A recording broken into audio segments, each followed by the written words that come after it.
Hello guys, मेरा नाम है अभिषेक पांचाल और आज हम पढ़ने वाले स्वतंत्रता, जो कि है क्लास 11th का पॉलिटिकल साइंस का सेकंड चैप्टर। तो बेसिक से स्वतंत्रता का अर्थ क्या होता है अपने हिसाब से?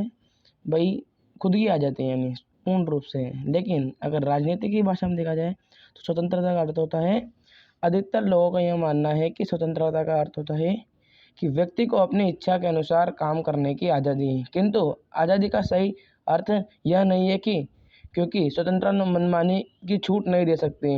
मतलब अधिकतर लोग तो ये मानते हैं कि आज़ादी अपनी अपनी कुछ भी कर सकते हैं, लेकिन स्वतंत्रता ये अर्थ नहीं है कि अपन अपनी मनमानी छूट, यानी अपने हिसाब से कुछ भी करें। अब स्वतंत्रता का वास्तविक अर्थ देखते हैं। तो स्वतंत्रता का वास्तविक अर्थ है कि व्यक्ति पर न्यायोचित प्रतिबंधों का होना। दूसरे शब्दों में स्वतंत्रता का अर्थ होता है यानी व्यक्ति पर न्यायोचित प्रतिबंध हो।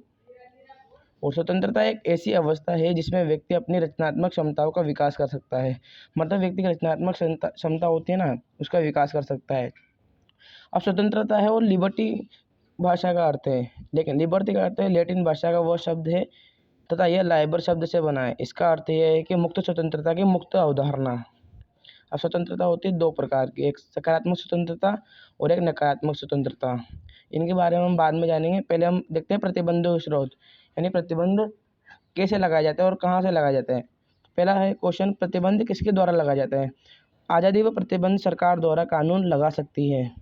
दूसरा क्वेश्चन है, हमें प्रतिबंधों की आवश्यकता क्यों पड़ती है? यानी हमें जो अपने बंधन उनकी आवश्यकता क्यों पड़ती है? क्योंकि हम ऐसे संसार में नहीं रह सकते हैं जहाँ प्रतिबंध नहीं होते हैं। उदाहरण, जमीनी मकान, कार पार्किंग, सड़कों पर गाड़ी चलाते समय, फिल्मों को लेकर।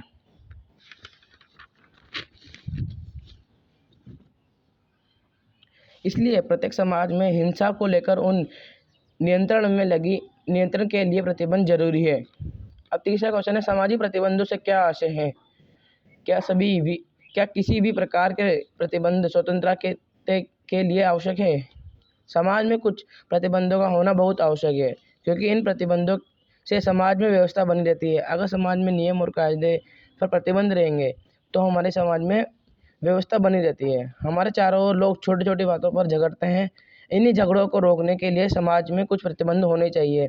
मतलब जो समाज में छोटे छोटे झगड़ों पर लड़ते रहते हैं लोग, इन झगड़ों को रोकने के लिए समाज में प्रतिबंध होने चाहिए।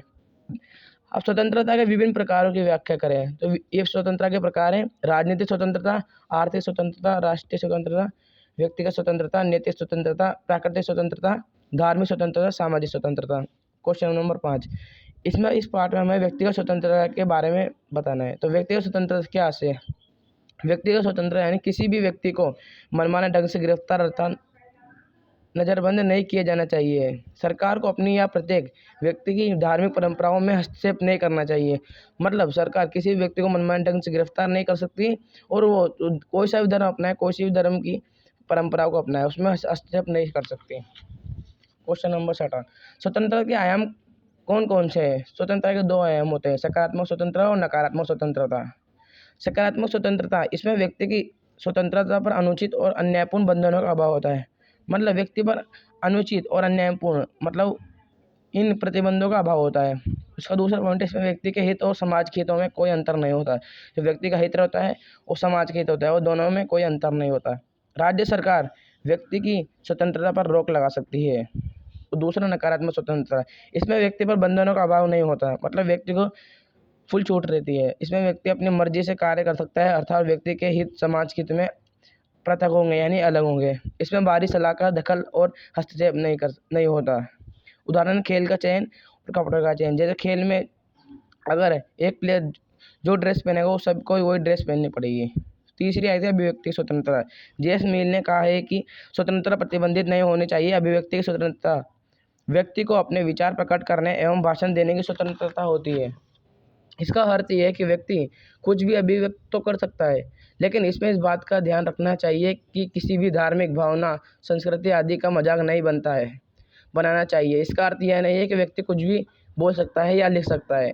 ऐसा आपने कई बार सुना या देखा होगा कि किसी लेखक की पुस्तक या किसी फिल्म का विवाद हो गया है, तो यह सब इसी के दायरे में आएंगे। जैसे कोई व्यक्ति किसी अन्य व्यक्ति के लिए अपमानजनक शब्दों का प्रयोग नहीं कर सकता, दुराचार नहीं कर सकता, न्यायालय में अवमानना नहीं कर सकता।